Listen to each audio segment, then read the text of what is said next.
Hi, it's me again with Corel tips and tricks. Just a little while ago, I made a video on how to create this pattern, and I thought this would be a really good one to clone and change it in real time. So we're still at 6 inches. I got a nut. Well, you tell you what, let me make this 6 inches this way. No, that'll work. And change my nudge factor back to 6. And then these are two objects we've got down here. I'm going to go up to edit and clone it.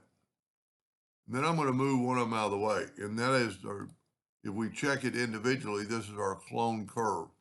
So this is our control curve on both of them. So I'm going to move that out of the way, and I'm going to go ahead and group this together for a minute.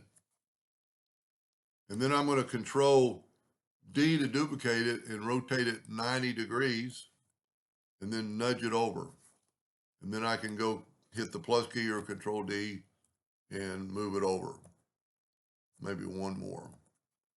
And then I'm going to group this together, control G, and do this.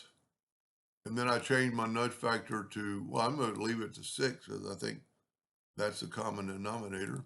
I'm going to go ahead and ungroup everything. And I'm going to get rid of these two because there's no reason to have them hanging out. Now I'm going to group them back together, control G, hit the duplicate and move them down. And you could make as many as you wanted. I think I doubled up on one of these. Yep.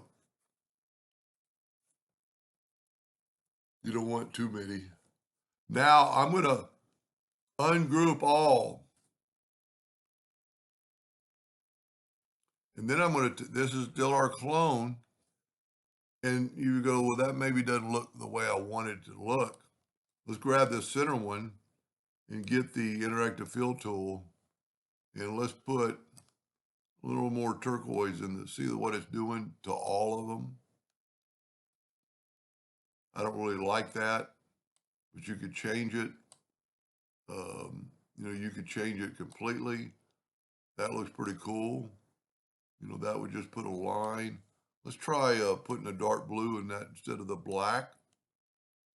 I'm not really excited about what I'm creating, but anyway, then you could get this one and do the same thing. Put a little blue in the center of it. And let me look at that. And then bring out, maybe put a white really close on both sides. Of course, you can't really see the blue by doing that. But that's pretty cool. It almost looks like two pieces of steel. You know what I'm going to do? I'm going to change up this one to those two colors. And I think I've got black on each end. And I'm going to put black in the middle. And then put that white between. Yeah, there we go. Look at this. Still got that. I don't know where that blue's coming from. Oh, the blue is still from the first one. So let's go back to this one. Let's take away that blue. Let's go ahead and put black in the middle. Look at that. Look at that pattern. Really easy, really fun. And as always, if you wanted to use this if you get rid of this, you get rid of everything. So you need to select everything and go up to object and break the 14 objects apart. And then you can get rid of that. And then you could group this. And I don't know what you'd really call that, but that's pretty cool. Maybe if I change it, I would take away a little bit of the black on the edges.